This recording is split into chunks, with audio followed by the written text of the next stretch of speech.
goes racing on the street of Monte Carlo. Verstappen barely moves from the front row. Oh, but into the wall and out of the race. Charles Leclerc from the podium to the wall. And it goes wrong on the restart for the home favourite.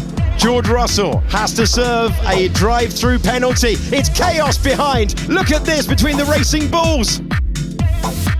Oh, into the wall and damage for Sainz. Kimi Antonelli wins the Monaco Grand Prix. The teenager can't stop winning in Formula One. That's 5 in a row. And this one will mean everything to him and his family. Lewis Hamilton with back-to-back second places in Formula One. Isaac Hadjar to the podium for just the second time in Formula One. Hello and welcome to the Motorsport Files. Today we are talking all about Monaco. It was a bit of a Monaco kind of a race, so it's not going to be one of those kind of shows where we go through it lap by lap like some of the races that we do.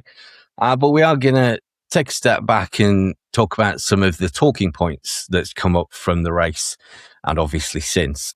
And I think there's only really one place that we can start, and that is the amazing result of Antonelli winning 5 on the bounce and being the youngest ever person to get that.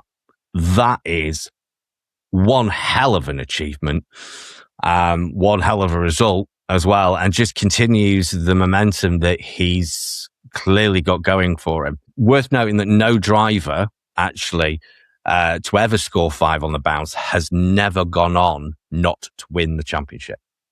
So it stands him in really, really good stead. Certainly the firm favourite to win the championship this year, and I don't see any reason why that shouldn't happen, if I'm honest. In the last episode of the podcast, I did actually say this. But that level of respect that he's been shown to me and the way he's driving, I mean, now 4 on the bounce. I said in the last show, I didn't think he could get 4 in the bounce because he's not Max Verstappen. Maybe he is. Maybe he's at the early point of his career, much like Max was in the early days, and we are going to see him win 4, 5, 6, 7 championships in the future. I am beginning to think he is that kind of same generational talent. So, what do you reckon, Zach? Is this proof? Do you reckon he is the next Max Verstappen? I mean, it's not just his first 5 on the bounce. It's his first 5 wins. Since he's taken his maiden victory, he has not got off of that top step. And he is, as you say, definitely the championship contender, because I believe that George is now struggling. I mean, he's also dropped down to 3rd in the championship. And I think if George does a 1-2 with Kimi and beats him, it'll take him about 10 races now to catch up, which is just insane. Bit too early to say he's got in the bag, definitely. But I think it's amazing how composed and controlled he actually is. I mean, how many times did that race stop? I remember he's 19 years old and he just took it on the chin. If I was in a car and that got red flagged and I was leading the championship, leading Monaco, and my gap had been diminished again, I'd be bricking it. And I would have messed up at some point. And he kept on doing fastest lap, fastest lap, fastest lap. And his engineers and Toto on 2 separate occasions told him to slow down and just get the car home. And he ignored them and just set another fastest lap. You don't see that very often. And then to do 5 on the bounce. And he's actually the youngest to do 5 on the bounce by a considerable margin, actually. I think the other ones are like Vettel in 2010, and you've got like Piastri in 24, things like that. And he's younger by about 3 years on them. Generation talent, definitely. It is amazing to see. A lot of it might be some other car, but I think giving him the right tools for the job, he has quickly shown us why Toto put him under his wing, definitely. Yeah. I mean, you can always raise the point of, he's in the fastest car, but it's kind of a moot point. It's the point of any kind of motorsport to be the fastest. That's why you're there. So to take that as a negative is just ridiculous. Yes, technically he's in the fastest car, but he's still got to drive the thing and he's still got to get it to the end. And in Monaco, Antonelli didn't just win that race, he won it twice at least because he of the red also flag. got a Grand Slam there as well, which is another point. I don't think that's been done in a while either. No, it's one hell of a result. Like you say, he's been very calm, very collected, and I think he's certainly doing a better job. I mean, let's not forget, obviously, Norris had a bit of an issue with his starts, and that took him a while to get on top of, quite a while. Almost cost him the championship, actually. So I think he's not a rookie, is he? Because he's in his second year. But, for the new kid on the block to now be in a position that he's in and get on top of something that I suppose was his main weakness relatively quickly, I think he's doing pretty damn well, to be honest. And yeah, I stand by what we said in the last episode. I do think he is the next Max Verstappen, and we'll see him winning multiple championships over the next 5 years or so. I guess we've got to look at the other side of the garage. I mean, what does this mean for George? I've seen multiple videos online, including one from friend of the show, Laura Louise, actually, just this morning, defending George. And I know that she's a big George fan, but for me, it's not about his skill or his talent behind the wheel. It's about the momentum shift that George is suffering currently. He won the first race, and since then his season has just disappeared. It's just disintegrated into nothing. And he's now 68 points behind, which is a massive amount, especially with a momentum shift that is seeing him drop down the table. We've seen him struggle in Canada, and we saw him struggle again in Monaco. There were a few issues in Monaco, which we'll get onto, but I personally think shouldn't really have happened. But there were others, such as him not serving his drive-through penalty, for instance, which was just a rookie error. And there's mistakes happening and creeping in for George, and he needs to stem that tide. Otherwise, he might as well stay at home, frankly, because it's the end of his season. I think for the penalty especially, George even said after the race, there was just some confusion, something the team needs to get down. It wasn't necessarily a deliberate mistake. However, it's Monaco. You need to serve your penalty straight away. And obviously, I think was it last year when he said, I'll just serve the penalty when he's cutting corners? And the FIA went, no, you're not just doing that, and then smacked him with an even bigger penalty, which is fair enough. But also, you're playing the game, and once you've got a penalty, it's like football. When you fall over, you can try and get the team to have a penalty with like a yellow or red card or something. It's all just another sort of cog in the sport, really, and you can utilise it to your own detriment sometimes. It's George being George again, though, and just saying too much over the radio. I mean, if that was your plan and you were just going to take the 5-second penalty, shut up. Don't freely admit it before the event, because you're going to get your ass kicked. I mean, he just doesn't think, really. And I've said, God, so many times now, just shut up, don't say anything. Get your head in gear and let your driving do the talking. You have the ability, I'm sure he has the ability to turn this season around. And, well, we'll have to wait and see how close he gets, because, Kimi's on a right roll at the moment. I do worry for him, though. I do think if he doesn't change something soon, I mean, it might take the summer break, to be honest, for him to make that change. But if that's the case, I think it might be too late for him this year. I really do. No, I think he's definitely in contention this year. I do agree with you. Do you think? What, even now? Yeah. I think the summer break needs to happen, and he needs to sort of reset his mind, because the only thing that's letting him down now is just his mindset. I mean, I mentioned it on the last podcast that that's where championships are made, when you can really knuckle down and get through it. And at the moment, he's letting way too many things get to him. And I also wonder if the cars are the same as well now. I know that obviously you've got small upgrades and parts, and I do wonder if Toto's trying to hold the line of sort of treating them both equally. But if George is thinking, actually, you took this young lad, he's taken over, he's now your number one. And I know that Toto was a little bit apprehensive about going on the podium as well, because obviously it was a day for Kimi, but not for George. And you still got to work with him every single day and look impartial in a way. Yeah. But I think that George is definitely thinking that it's a one-sided garage, so to speak. I can't blame him. Have you been on the Mercedes-AMG Formula One website recently? No. It's like a homage to Kimi Antonelli. There's barely anything. And you've got to go so low down to find anything of George, certainly recently.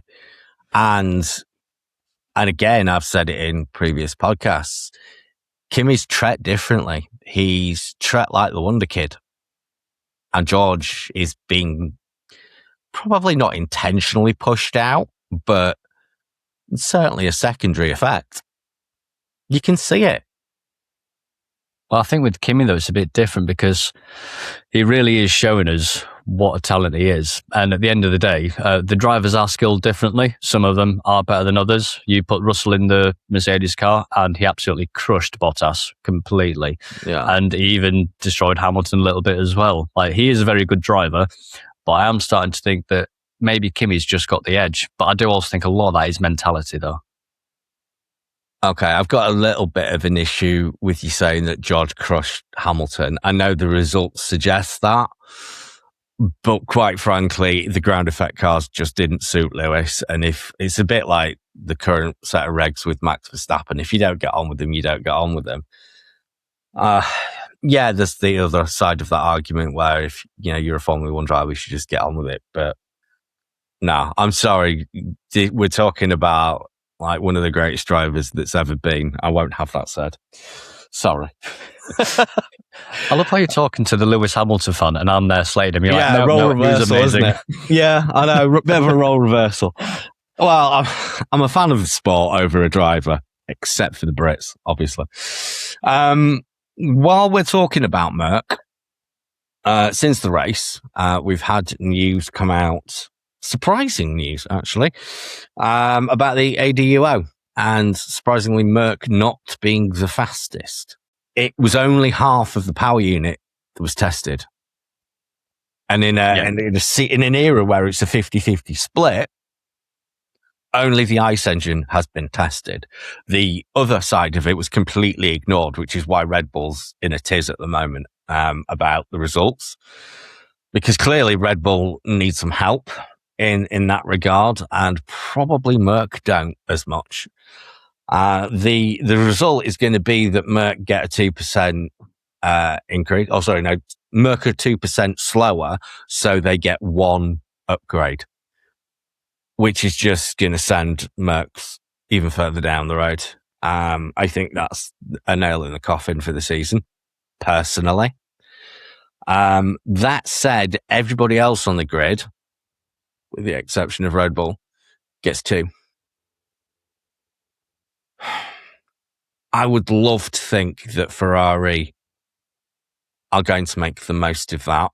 They are locked in with a small turbo, so they're going to have to find gains elsewhere. Is it going to be enough to catch or even keep up with Merc? I don't know. We've got some pretty quick circuits coming up very soon, and I think they'll struggle. And I'm not honestly all that convinced that the 2 upgrades are going to be enough. No, I think with Ferrari, they need to be looking in the future. So at the moment, you can throw a load of upgrades in, but you don't want to be throwing all this money and all this energy on a couple of wins or a couple of podiums. You've got championship winning drivers there. Oh, sorry, yeah. Championship potentially for Leclerc. I think they should still develop the car a little bit, but you need to be looking at next year ideally, because Merc, while they probably haven't got the best engine according to this new stuff, they have got the best package. They've got the best aero, the best battery, and when you put it all together, you've got the best car. Although I'd be interested to see how they're actually measuring all of this power. Is it just base horsepower? Like there must be some sort of rules and regulations for it, and it's just a shock that Ford have come in and designed their powertrain, and it's also the best. However, you've got their other sports endeavors and NASCAR and all of this stuff, but it's just very interesting. That's a brave description of the Ford engine. It went really well in Monaco. And then the lights went out. Yeah, exactly. Yeah. Yeah, bad, poor show. Poor show. That was the battery, though, I believe, wasn't it? It's like, well, yeah, all right, fine. But either way, I mean, it's so intricately connected that it's one of the same. It's a power unit. It's these days, you can't really split the two, although they have. Max's reaction to that whole thing was hilarious. It's like, oh, I'm off home. I've had enough. It's when everyone said, oh, poor Max. It's like, the bloke hates these cars already, and he's going to go and cry on his yacht. Don't feel bad for him. He's going to go and do some GT3 in a few weeks, I'm sure, and he's going to absolutely rinse everybody. But he's got to finish there as well. I was actually thinking about it the other day on the last podcast, and when you said that he's probably going to leave and he won't come back, and I said, no, he'll go off for a couple of seasons. I think you're right, actually. I think he'll probably leave F1 for good, and I reckon that will probably be in about 1 or 2 years, maybe. We'll see what next year brings. And I also want to know what his contract clauses are as well now. Well, I reckon they're going to be wide open in Max's favour. He's been around long enough and done enough to be able to lever that. He'll be wide open. I think there's a performance clause where if he's not in the top 2 or 3, there's a bit of uncertainty as to which of that it is. Then he can exit and go. Yeah, and Red Bull's basically a new team now as well, with all the new staff and everyone's left. Yeah. And they're not doing great. I mean, yet again, Red Bull have been outperformed by their junior team. I mean, the Visa Cash team have just been doing amazing. I'm so impressed with their performance, their consistency, their reliability. I think in every way, they're just generally outperforming Red Bull. But it's always been the on-running joke, hasn't it, that the sister team's better. And I just think that's a bit crazy to even think that it's a possibility, but it is true. But I mean, to be fair, actually, something we've not spoken about yet is Hadjar. What an amazing little drive from him, eh? I think he finally got his stuff together on Monaco, and he made it work. Yeah, despite the issues that he was having, he kept it together just about. A little bit of a tantrum, but I mean, he kind of kept it together, didn't he? And brought it home just about in third. There was a bit of a question mark about that for a while, but he got away with it. So fair play. He's got the same problem though, hasn't he? He still doesn't really ever know what's underneath him and how, again, see, Monaco's a very specific circuit. It's not like anything else on the calendar. So anything he's learned from that race, he can't really take forwards. Barcelona, I don't really see him being. No, let's be fair, actually. If Red Bull get on top of whatever the issues were in Monaco in terms of the reliability, and if it's something simple as well, like a sensor fix, then he might be all right. They're not so slow that they're nowhere. They're probably top of midfield, best of the rest, behind Merc and Ferrari. I would love to be able to put McLaren in that mix too, but of late, I can't. Frankly, because of their terrible reliability. Terrible. I mean, we've had gearboxes go, we've had engines go. I mean, it's not the first time that manufacturers have had reliability issues. You've only got to look back at the start of the last set of regs, and they were hideous for the first year. In fact, even into the second year, they weren't brilliant either. And it took them a while to get on top of it. So this isn't anything new. It's just a shame not to have them in the mix right now. They'll be back. They'll be back, but it's strange as well having the championship winners of last year to be midfield again, though. But yeah, again, we went from Mercedes to Red Bull dominated when we had the last change. It's not the first time. And I mean, they will be back. I've also seen that, Lando's pretty much a McLaren driver through and through. I don't think he'll leave. But I've also seen for as much as it's worth, that Oscar's also said that he's quite happy at McLaren and he's got no interest in moving to Red Bull or anywhere else. So I think going forwards, once they've got the reliability sorted, they've got a stable package of drivers, they've got a stable team, I think they will be back and they will move forwards. So what's your whole take? Because I didn't actually ask you, what's your whole take on the ADUO? Oh, I was really shocked, but I don't really understand, like you said, why they have done just part of the engine. It should have been 50-50 split. However, I'm also wondering how helpful it will actually be to the lower teams, because there is such a gap between Mercedes and everyone else. I think a couple of sort of upgrades here and there, they're just not going to work. Or they might work for like a position, but it's not going to be anything meaningful. However, saying that, over the summer break, we've got a few more weeks and maybe something can be brought in. But it'd be very interesting to see what McLaren do, because their reliability is absolutely shocking. Yeah.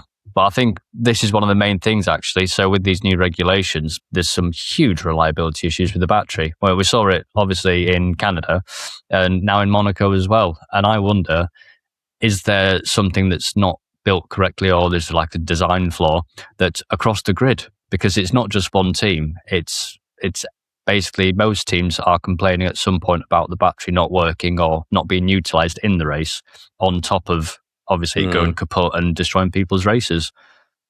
Yeah, possibly. Or maybe it's just very, very high tech and you're going around at 200 miles an hour banging against stuff. Well, I mean, that was something that crossed my mind. I did wonder if the regs were just too complicated, were overly complicated, and that was causing additional reliability issues. Well, it's been done before. Remember when curves were a thing and people just drive around with extra weight for quite a period of time until the next season, and then suddenly everyone had it and it worked. Yeah. Just kinks.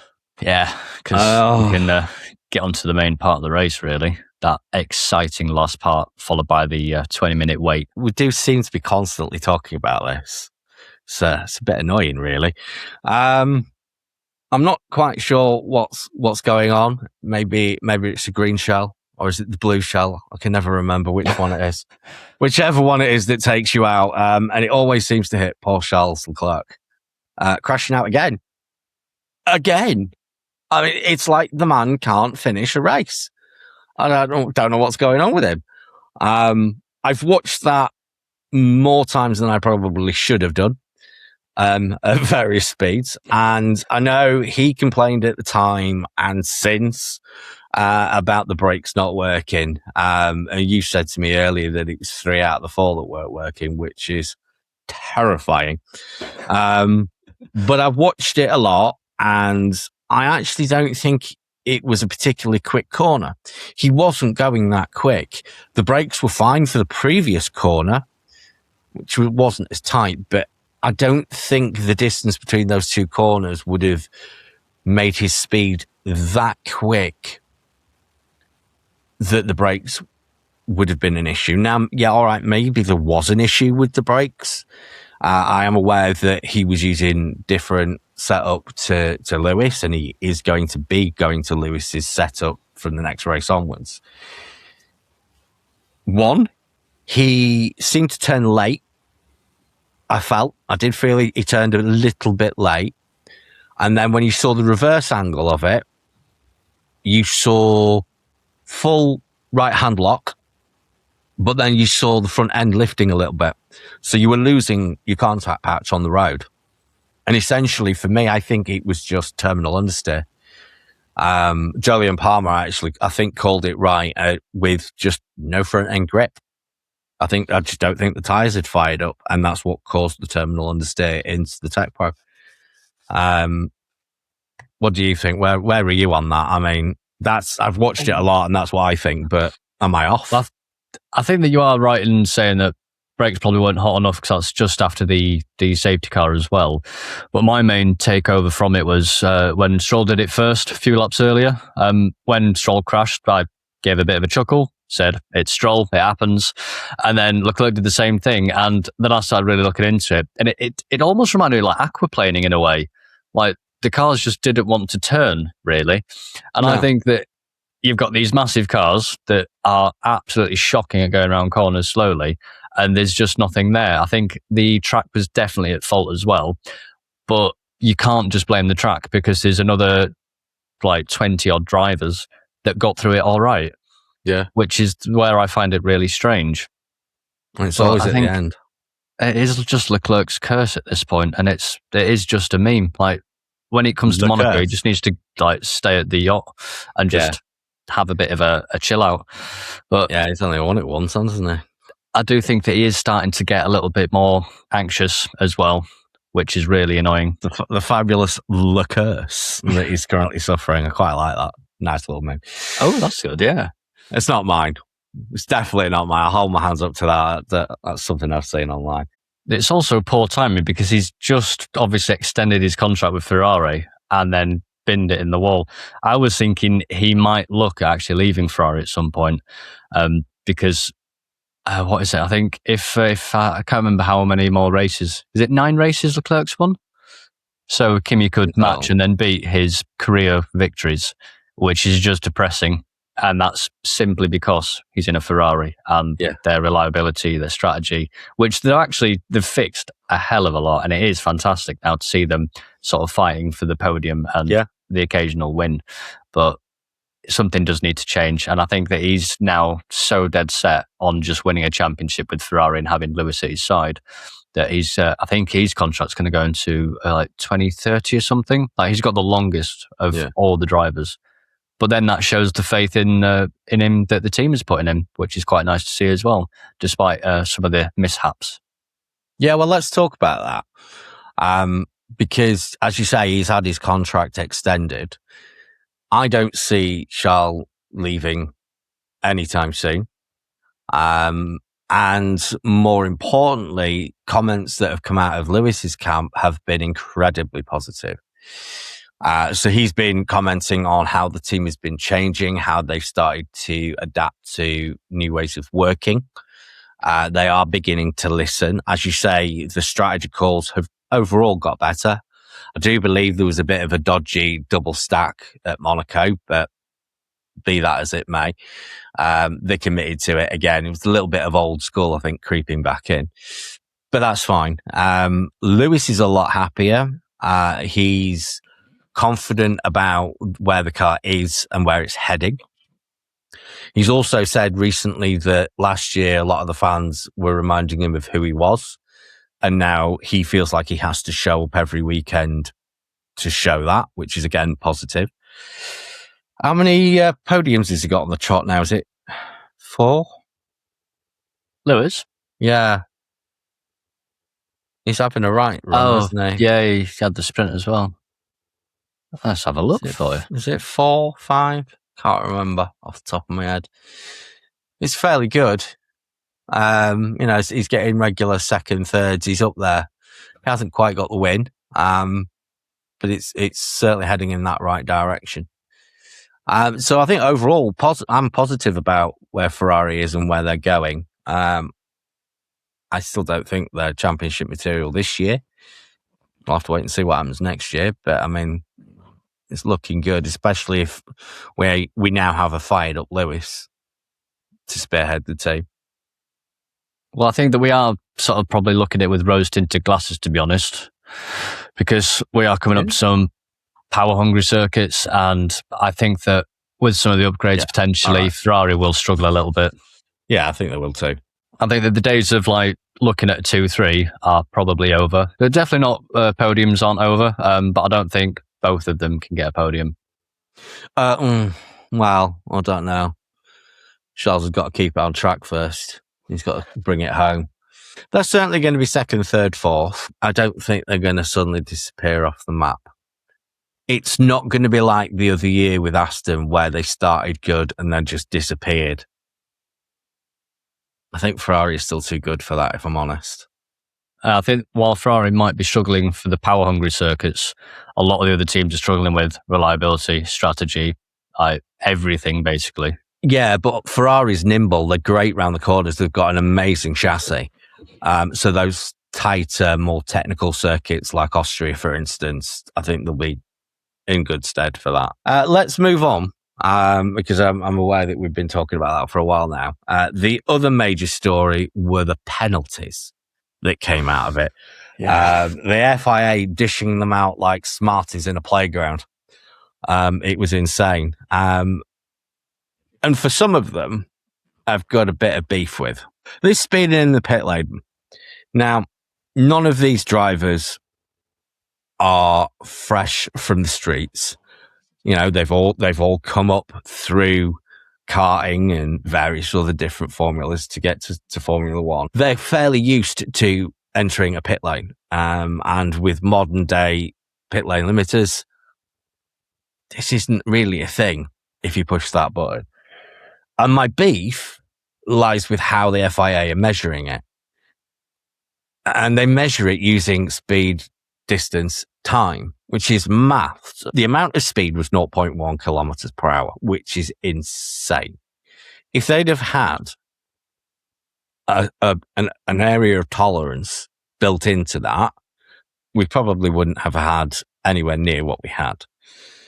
So my beef is with that. And because the teams raised that and showed them actual data from the cars to show that they weren't speeding, which is the whole point, it's to keep the mechanics safe in the pit lane. That's the whole point of the speed limit in there. So the fact that they could prove that and that still wasn't enough, I think it does need to be under review, because they're losing the point of what the speed limit is for, in my eyes. It's not like they were doing like a ton down the pit lane. Or is that just me? You're exactly right. It's stupid. And I mean, I think obviously it's been documented quite a lot now that it's because some of the cars were cutting the corner by the Cadillac garage. Yeah. So they were actually doing the right speed, but traveling less distance, which makes it look like they're driving faster. And I think my biggest one was actually Gasly. And he lost out on a podium because of that. Yeah. It was so unnecessary, and 0.1 kilometers over, that's not speeding, I'm afraid. That's just a clinical error. So they really do need to look at that. And I really don't understand why they don't just use the team's data on to see how much they are. They can clearly see how fast they're going themselves. Just use that. Yeah. Or does that open the door to teams manipulating stuff, as they always do behind the scenes in the software? That is always a possibility, though. Well, they've got that much kit in the car already. Why not just have a sealed unit that only the FIA has access to? That wouldn't be difficult. That's so easy to do, and it's just another sensor. Or, in fact, it's not even another sensor, is it? It's just a feed. You know, you've got a crank sensor, and you've probably got wheel sensors. You could take data into a module that then sends that data out to the FIA through the FIA circuits. Problem solved. I'll be a little bit BBC here and give both sides. To be fair to the FIA, they did warn the drivers in the driver briefing beforehand. So they did say, don't cut the corner, it will cause this. To be fair. And then conversely, on the other side of it, they've also investigated it, and they have shown that there was no irregularities with the measurements either. So they knew about it. They warned the drivers. The drivers did it anyway, and they've been caught, and everything was correct. Two sides of the same coin, but essentially, you've got a system that's got an inherent flaw in it. All right, it worked, and you knew about it, and you warned the drivers, and they did it anyway. So 6 of one, half a dozen of the other. I think just going forwards, it just makes sense just to use actual speed data, and then it's not an issue. The other penalties, we had a false start. We had track limits from Stroll, which, to be honest, didn't really come to much anyway because he went out. Russell, though, he got caught speeding in the pit lane with everybody else, but then didn't serve his penalty. And we have mentioned it before, but one thing I'd want to add to that is, how is that an easy mistake for a team like Mercedes to make? Well, this is why when I saw that, I did have a tinfoil hat on, and I thought, are they trying to sabotage him? Which is obviously a load of rubbish. I think that it was probably a lot of conversating and probably trying to get the best result out of a bad situation. And it just took a bit too long. Maybe George disagreed with something. And then after a certain point, they just went, right, just serve it now and then just out the way and just have this race done with. Because I think you drop down to like P14 or something daft. And when you're down there in Monaco, you might as well just get out your car, to be honest. Go park up and have an espresso. Oat milk latte. Sorry. Okay. Can we give a shout out for Aston then? Let's ignore the obvious, but Alonso scoring points in 10th, yet again outscoring his teammate.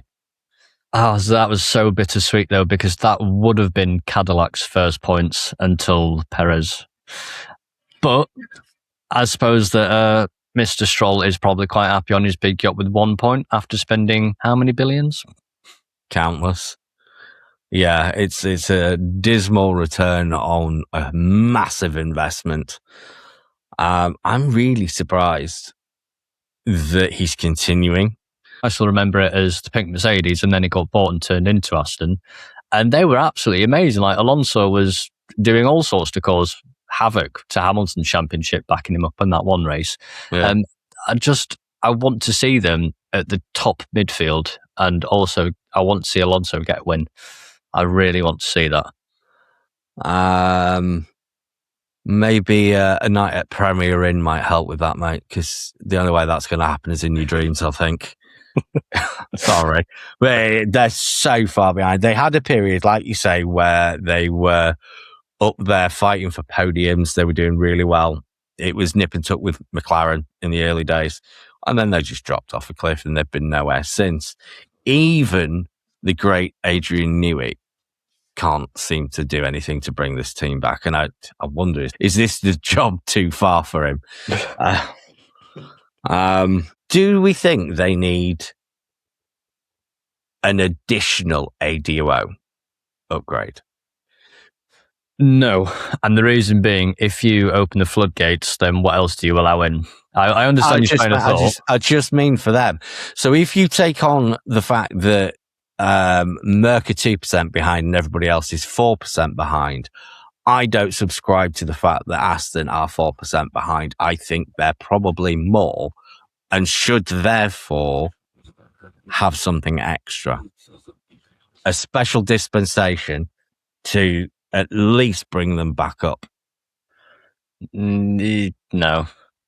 At the end of the day, no, because you probably want to look at Cadillac and Audi first, because they're the new teams, or then you'd want to give that ideally to Williams, who are really struggling still.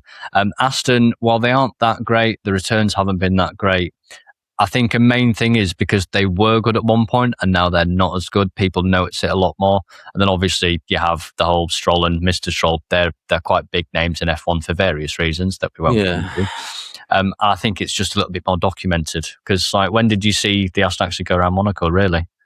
Saw Stroll go into a wall. Yeah. And didn't really see him. No, not really. Which we used to say that about Cadillac, but we've been seeing quite a bit of Cadillac recently, which is quite nice. It's quite nice to see.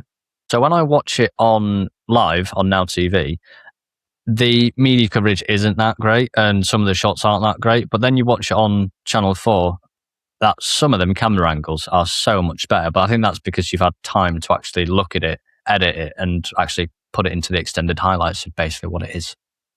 Yeah, but they've got to put the cameras down there in the first place. So they're already thinking about that.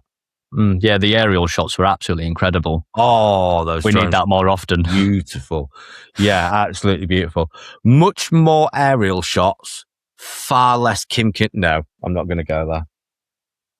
I promised myself I wouldn't even mention her name, and there I go, and I've bloody done it. Damn it. Well, throw in the towel. Yeah, very good. Very good. Whether it's true or not, I don't know. But apparently Lewis has had words and basically said, look, this is Martin Brundle. Don't ignore him. You know, you can't ignore the media surrounding it. This is part of the job. And I think apparently he's publicly apologised. I haven't seen it, to be fair, so I don't know. I've just heard that he has. Predictions. We always forget the predictions. We do always. Good point. Good call. Okay. Where are we? Barcelona. So Alonso for the win. If he wins now, I'm going to post this so many times for the rest of your life. Yeah, that'll be memed beyond reason. No. Can he do 6? Yeah, I'm in the same boat. I mean, I'm right back to where I was after Canada. I was saying, well, he's not going to get 5 because that's just not going to happen, is it? Yeah, and I said Russell for Monaco. To be fair, that was a fair call. That was a fair call. I think Who did I say? Did I say Hamilton or Leclerc? You said Leclerc to win. Fantastic. Antonelli second and Hamilton third. So you actually got it. You would have actually been right with Leclerc hadn't binned it. That's at least you'd have got it. Got it the right drivers, wrong order. I nearly got it right. Yeah, I've lost my confidence totally in Charles Leclerc now. I need a bit of time to think. Have you got them? Oh, I've got mine. I wrote mine down like last week. Oh, right. Go on then. So I'll have a think. I'm going for a deep dive. I'm going to say Antonelli is going to get 6 on the bounce. He can do it. And then I also think, because I've now gone for wishful thinking isn't a thing anymore because it's stupid and I keep failing. So I'm going to go for Russell second. I think that is logical. And then Leclerc, I think, will actually be third. Reason being, I reckon he'll do a little bit better than Hamilton if he can get his confidence back. Because he was actually catching Hamilton in Monaco. He was all over him for most of the race, which upset me quite a lot because I really wanted Hamilton to get a podium. We're getting into Max Verstappen territory for like 5 plus on the bounce, aren't we? If Kimi goes and does 6 on the bounce, it's not unheard of. It's definitely not unheard of. It is for your second year in F1. Yeah, but I mean, Lewis's second year in F1 was of a similar ilk. Nobody thought he could pull a championship off in his second year, and he proved everybody wrong. You know, he was the kid that was supposed to just follow everybody around, do as he was told, keep out of the way, and he kicked ass. So why the hell can't Kimi do that? I would like to think that Formula One isn't that predictable. I'm fully prepared to be wrong on this and watch Kimi get his 6 on the bounce. But in terms of predictions, I think I will go with Russell first because I want to see him get his season back on track. Antonelli second. Fair enough. Verstappen third. Ooh, that's a nice one.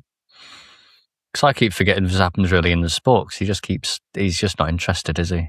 He's not interested in the regs, but he's still interested in winning.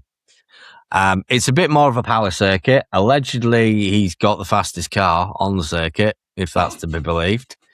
And so long as it doesn't break on him again, so long as they don't forget to put the chocolate one in and put the real one in, I think they'll be all right. Yeah, all right. I'm sticking my neck out a little bit, but yeah, I'll go Russell first, Antonelli second, Verstappen third, and I'm probably going to be way off. I suppose there's an element of wishful thinking in there, but no, I'll try and predict that that's what's going to happen. So we've just swapped. You're doing wishful thinking now, and I'm being logical. No, I'm trying not to. I'm trying not to. I think there's always an element of wishful thinking in predictions, but no, I think Mercedes are on a roll. I think they will maintain that role, but I'm hoping that Russell in Barcelona will get his together and we'll get a win and reverse the tie, because then we've still got a championship, haven't we? And to be perfectly honest, if I don't say Russell for the win, Louise might be after me in the comments when it goes out. Sorry, Louise. Sorry. He's having a bad time of it. Even you've got to admit that, haven't you? Oh, yeah, of course he is. Yeah. Summer break, he'll fix it. Yeah, I don't want to upset her. She's lovely. Right, let's call it there then. Thank you for joining us on TikTok Live. Hopefully, if this has gone well, we'll do it again in the future. I might do a behind-the-scenes editing kind of one as well, maybe if people want to see that and see how we put the show together. If you be at 3 a.m, just on a table going, need to get it done. Why won't it work? Yeah, listening to the same thing for about half an hour. It's like I've forgotten what was being said here. Yeah, it's I mean it can be interesting, but if people want to see that, I'm quite happy to set it up. Put it that way. Right, nice one. Nice speaking to you, and we'll see you soon.